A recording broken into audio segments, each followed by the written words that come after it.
Hello, jirtu hordoftoonni KOOKEEF-TUBE akkam jirtu bakka jirtanitti nageenyi keenya isin akka qabu jecha har'a material management boqonnaa 6ffaa fi 7ffaa bakka tokkotti marji goone material handling and logistics kan jedhu ka waliin ilaallu ta'a. Har'a material managementiin kun kan dhumaati jechuudha. Hanga ammaa boqonnaa 1ffaarra jalqabee haga boqonnaa 5 asin bira hojjanneerra.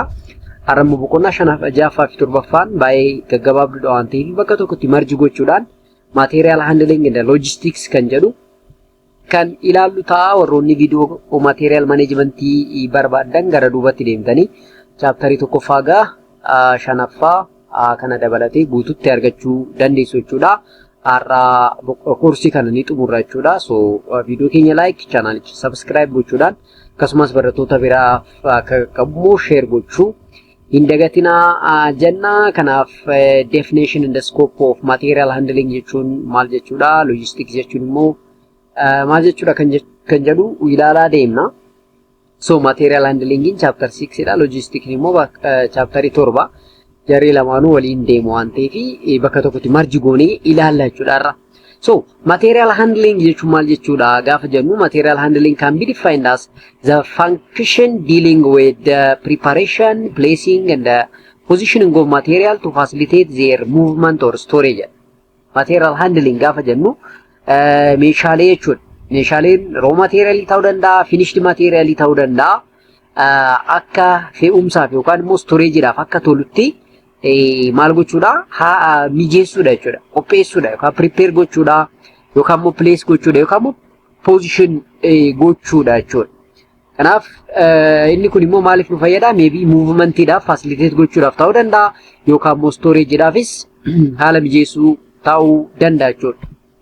So this is called material handling. So mainly benefit in isa, what is the benefit of proper material handling in faida in isa mainly kan jedhu laalla jechuudha. So from the method study there is a possible for elimination of wasteful movement. Yeroo baay'ee material handling in keenya sirnaan kan qabamu prepare kan ta'u ta'e wasteful movement eliminate gochuu dandeenya jechuudha. Yes, wasteful movement kan jennuun kanneen asset yookaan immoo faayida hin qabne movement faayida hin qabne jechuudha. Saanan sana remove gochuudhaaf cost isaaniif ba'u gadi buusuudhaaf ni fayyada tokkoon. Inni biraa ensure proper coordination through judicious selection of equipment and the training of workmen. Materialota jiran sana properly select akka goonuu fi materialota jiran sana irratti immoo trainingii hojjettootaaf kennuudhaafis material handlingin baay'ee barbaachisaadha jechuudha. Inni biraa immoo proper material handling system will reduce the wastage of extra tool or equipment. Yes, wastage minimize gochuu keessattis gahee guddaa taphata jechuudha. Inni biraa install a regular preventive maintenance program for material handling equipment so that downtime is minimized jedha. Meeshaaleen tokko installation kanneen barbaadantu jira. Installation qofa osoo hin taane maintenance kanneen barbaadantu jira. Kanaaf preventive maintenance programii akka qabaannuuf akkasumas downtime minimize gochuudhaaf benefit guddaa qaba jechuudha. Inni biraa it is possible for fully utilization of main machinery, material and other factories of production. Waan qabnu specially factor of production kanneen jedhaman kana fully utilize akka goonu, fully gara hojiitti akka galchinu, akka itti fayyadamnu material handling kun garmalee nu fayyada jechuudha. Waan qabnu properly akka fayyadamnu, maashinii qabnu sirriitti akka fayyadamnu, humna namaa qabnu sirriitti akka fayyadamne gara bu'aatti geeddaru. Factor of production kanneen jedhaman kan biraa kanneen akka lafaafa sirriitti utilize goonee akka itti fayyadamnu material handling kun gahee guddaa taphata jechuudha. Inni biraa it is possible to reduce power and fuel from proper material handling equipment jedha. Material handling irratti dirqama costiin ba'u jira, costiin fuelii ba'u jira, poweriin jira. Isaanan kanneen minimize gochuudhaaf nu fayyada. Karaa biraatiin costii poweriidhaaf yookaan fueliidhaaf ba'u minimize gochuu keessatti ammas gahee guddaa taphata jechuudha. Egaa material managementiin tokko proper material handling qabaate jechuun faayidaalee kanneenii fi kanneen biroo argachuu danda'a jechuudha. Kanaaf dhaabbata kamiyyuu keessatti hojjennu proper material handling teknikii kana fayyadamuudhaan wastage garagaraa hambisuu akkasumas costii sababa material handlingtiin ba'u danda'u xinneessuun profitii dhaabbata sanaa guddisuun akka danda'amu video kanarraa hin barraachuudha. Inni bira factor influencing control. Yes, factoroota maal fa'aatu controlling kana influence gochuu danda'a kan jedhu laal.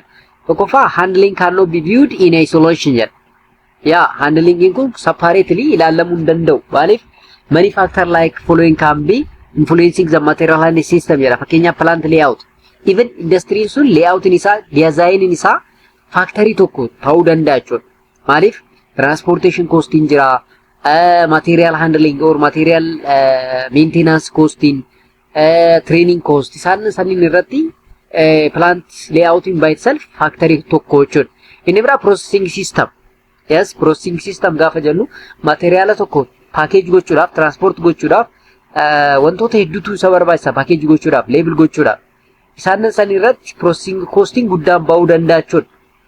Karaa kanaanis dhiibbaa uumuu danda'a. Inni biraa nature of raw material. Even raw material suni by itself nature isaa influence gochuu danda'a. Yes, controlii keenyaaf affect gochuu ni danda'a. Inni biraa immoo nature of the finished products. Even the nature of the product by itself can be a factor for influencing the control jechuu dandeenya. Karaa adda addaatiin affect gochuu akka danda'an nutti himaa jechuudha. Inni biraa evaluation of material handling dha. So it may be necessary to compute material handling labor ratio. This is defined as personnel assigned to material handling to total operating workforce jedhee mathematically express gochuu dandeenya. Especially what you call material handling labor ratio kan jennu kun ratio gaafa jennu egaa A over B or wantoota lama gidduutti kan argamudha. Kanaaf material handling labor ratio is equal to personnel assigned to the material. Personnel jechuun humna nama material handling sanaaf qacarame jechuudha. Akkasumas total operating workforce. Totally workforce meeqa qabna kan jedhu ratio isaanii gaafa adda baafnu gatiin nuti argannu material handling labor ratio jennaan jechuudha. In order to ascertain whether the handling system deliver material to work center with maximum efficiency, it is desirable to compute direct labor handling loss ratio. This is material handling time lost by direct labor over total direct labor ratio jenne kan ammoo calculate gochuu dandeenya. Maal jechuudha kun immoo look handling system delivers material to work center jedha. Kana jechuun materialiin tokko bakka tokko jira, bakka sanarra kaafnee work area sanarratti deliver gochuun immoo jira. Kanaaf maximum efficiency argachuu gaafa barbaanne ratio nuti calculate goonu the desirable to direct labor handling lost ratio dha jechuudha. Kanaaf ratio kunis bifa kanaan material handling time lost by direct labor over total direct labor ratio jenne or time jenne calculate gochuu ni dandeenya. Isaan lamaanuu ratio dha jechuudha. So inni taanu immoo transportation and traffic management dha. So transportation gaafa jennu logistics dha jechuudha. Ammoo most gara unit 7 keessa jirra jechuudha. Ammoo transportation of material from sources located in different part of the country to the user's plants is of critical importance in the field of material management dha. Ya beekamaadha. Meeshaan tokko yookaan wanti tokko bakka tokkotti oomishamee gara bakka biraa deemuu danda'a. Accessory ta'uu danda'a, finished material ta'uu danda'a, good service ta'uu danda'a. Inni kun transportationidhaan bakka tokkorraa gara bakka biraa kan deemu jechuudha. Yes, wanti tokko critical important ta'e taanaanii bakka tokkorraa kaafnee bakka biraa geessuun dirqama nutti ta'uu danda'a. Taatee sana keessatti egaa dirqama transportationiin jiraachuun isaa barbaachisaadha. So it can be safely said that the cost of transportation of material account for nearly 10 to 20% of the cost of the material purchased. Yeah, yeroo baay'ee parsantii 10-20 qabachuu danda'a transportation costiin. Yes, kanaaf transportation costiin yeroo baay'ee parsantii 10-20 meeshaa yookaan gatii meeshaan itti bitame sana qabaachuu danda'a jechuudha. Even fakkeenyaaf Itoophiyaa keessatti yoo fudhattan konkolaataa biyya alaarraa bitu gatii konkolaataa osoo hin taane gatiin transportation fi qaraxni isaa garmalee guddaadha. Kanaaf bakka baay'eetti isaan sunni osoo hin taane kanneen biroon baay'ee isaanii on average yoo ilaaltan parsantii 10-20 transportation costs cover gochuu danda'a jechuudha. The cost of material. Inni biraa the importance aspect of transportation the traffic management dha. So transport by shipping dha. It is generally suitable in case of importers. Yes, geejjiba laga bishaan irraatiin geejjibsiisuun ni jira jechuudha. Inni kun yeroo baay'ee import export keessatti for importers gahee guddaa taphata. It is even suitable to within the nation while the distance is very long jedha. Daandiin garmalee dheeraa kan ta'e yoo ta'e import gochuudhaaf wantoota biyya alaarraa gara biyya keessa galchuudhaaf buufata kana fayyadamuun dirqama. Fakkeenyaaf biyyi keenya buufata galaanonni ishiin barbaadaa jirtuuf inni guddaan wantoonni nuti alaa galchinu baay'een isaanii karaa saniin akka dhufan waan ta'eef jechuudha. So this system is more useful for carrying a large quantity of material. There are so many informalities or formalities to this system of transportation jedha. Formality gaafa jennu rule and regulation garagara jira, seerri ittiin bulmaata garagaraa jira. Inni sun wanni guutamu jira. Erga isin guutame booda garuu meeshaaleen baay'een biyya alaarraa dhufan karaa buufataatiin akka dhufan, buufata dooniitiin akka dhufan nutti himaa jechuudha. Inni biraa rail transport jedha. It is suitable only to the movement of material within the country jedha. Rail jechuun inni kun immoo baaburaa jechuudha. Baaburaan yeroo baay'ee inni kun within a country ni fayyada. Keenyaaf Itiyoo Jibuutii gaafa jennu Jibuutii irraa gara Itoophiyaa jechuu keenya isaanan sunni large material move gochuu keessattis kunis gahee taphata jechuudha. So under this system the large quantity of material can be transported. This transport is cheaper than shipping but costlier than road transport. It is more suitable when the large material to be purchased within the country. Yeroo baay'ee large purchase yoo jiraate shipping kana ni fayyadamna. Akkasumas inni kun immoo even road transport irraa gatii konkolaataa irraa hamma tokko cheaper ta'uu danda'a jechuudha. Cheaper than shipping. Yes, shipping irraa gatiin isaa hamma tokko madaalamaadha garuu konkolaataa irraa immoo gatiin isaa dabaluu danda'a jechuudha. Kanaaf transportation gaafa jennu egaa wanta tokko bakka oomishame irraa gara bakka fayyadamtootaatti geessuudha. Jidduu kana immoo geejjibni fayyadamuun dirqama. Geejjibaawwan kanneen keessaa tokko geejjiba galaanaadha. Inni biraa immoo baabura, inni biraa immoo geejjiba lafoo yookaan konkolaataa kan jennuudha. Kanaaf road transport. Yes. So there are a large number of transport organizations in a country having a fleet or trucks. They are suited for transporting of goods to carry 5 to 15 tons, usually over the distance of 300 to 500 kilometers. Especially Tony Shani Akushani kilometer Adibasadiaga Bashangidut, Gijipsisun, Nidan Damachuda can transport Guchun. It is a very important mode of transportation of material within a country. Within Gavajan, Bia Kisati. Bia Kisati Robaya, Concolatum Payadamne Bakatokora Garabaka Gafa Gipsisu. Nimulata, actually, it is cheapest mode of transport for small quantity of material to be purchased. You want to purchase Gonoam Misatikate. Gatiin isaa cheap ta'uu danda'a. Garuu wanta baay'ee in large quantity kan binnu yoo ta'e shipping and railway rail transporting baay'ee barbaachisaadha. It is the quickest mode of transport for purchasing material. Isaanan kaan irraa in terms of time kan laallu yoo ta'e road transport is somewhat quickest mode of transport for purchasing raw material. Urgently wanta wayii gaafa barbaannu road transport kana fayyadamna jechuudha. Maaliif fakkeenyaaf shipping kan fayyadamnu yoo ta'e wanti nuti biyya alaarraa gara biyya keessa akka galu taasifne buufata san irratti guyyoota hedduudhaaf turuu danda'a. Yes, ji'a tokkoof turuu danda'a, guyyaa 15 ta'uu turuu danda'a, ji'a lamaaf turuu danda'a. Gaafa achi ture immoo reentiin yookaan kiraan nuti buufata sanaaf kaffallu garmalee nuti dabaluu danda'a waan ta'eef road transporting kuni if wanti nuti finnu small quantity kan ta'e yoo ta'e baay'ee filatamaa akka ta'e nutti himaa jechuudha. Inni biraa route selection, rate verification and auditing jedha. Route selection gaafa jennu karaa kamiin route kamiin finna yookaan geejjibsifna kan jedhudha. So selection of route is very important, especially in case of imported consignment.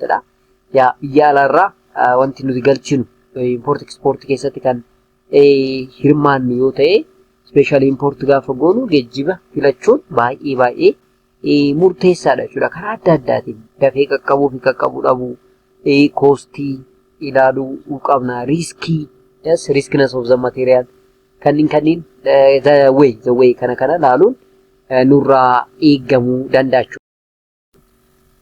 So sometimes it is maybe worthwhile to leave the choice of the suppliers so that the supplier can utilize his ships, right, carrying capacity in the economical manner. Jedha asirratti immoo gaafa jennu fakkeenyaaf wanti nuti binnu suni biyya irraa yookaan immoo dhaabbata irraa kan binnu yoo ta'e waa'ee transportationii dhaabbanni mataan isaa akka danda'u fa'aa taasifnu jira jechuudha. Dhaabbanni sun productii sana bakka barbaannutti akka nu dhiyeessu fa'aa gaafa adjust goonu gaafa agreement garaagaraa waliin qabaannu fa'aa mul'ata jechuudha. However, under FOB terms, normally the buyer has a right to select the routes within the consultation of the supplier.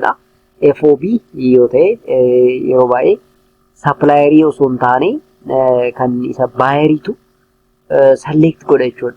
The best route of what called transportation select kan godhu buyer dagaru with the consultation of supplier ta'uu qaba jechuudha. So under the supervision of supplier, the what you call buyer can have the right to select the routes jechuu dandeenya jechuudha. The rate payable depend upon the volume of the freight handled, nature of the materials, discount aspect, space requirement, distance to be covered, special service required such as stopovers and government regulation jedha. Yeroo baay'ee hammi kafaltii yookaan rate of kafaltii maal irratti hundaa'uu danda'a? Wanta nuti feenu fakkeenyaaf baay'ina isaa irratti ta'uu danda'a.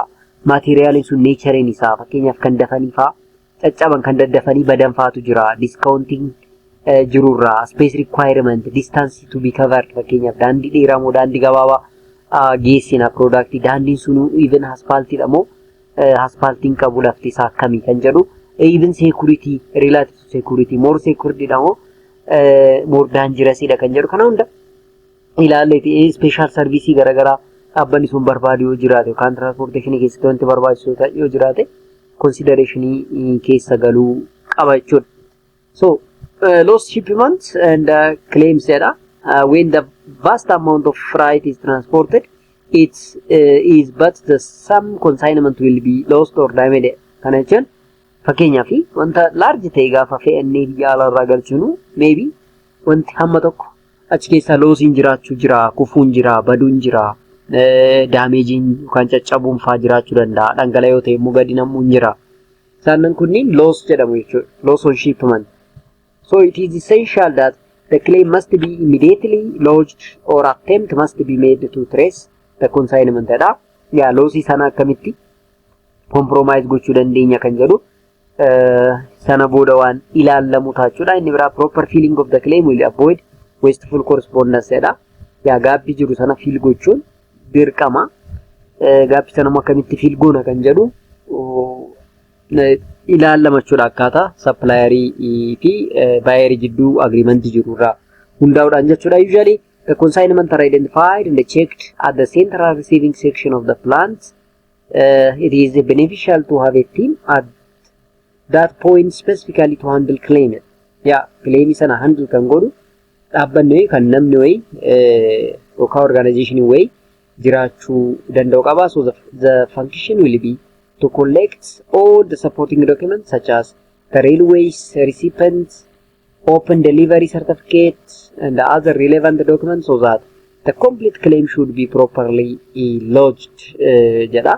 Egaa claimiin karaa adda addaatiin jiraachuu danda'a. Supplier irra ta'uu danda'a yookaan immoo buyer irra ta'uu danda'a. Isa sana immoo ta'anii properly discuss gochuudhaan gaaffii uumame sana fill gochuun akka danda'amu nutti himachuudha. Egaa guutumaan guututti material managementiin kana fakkaata.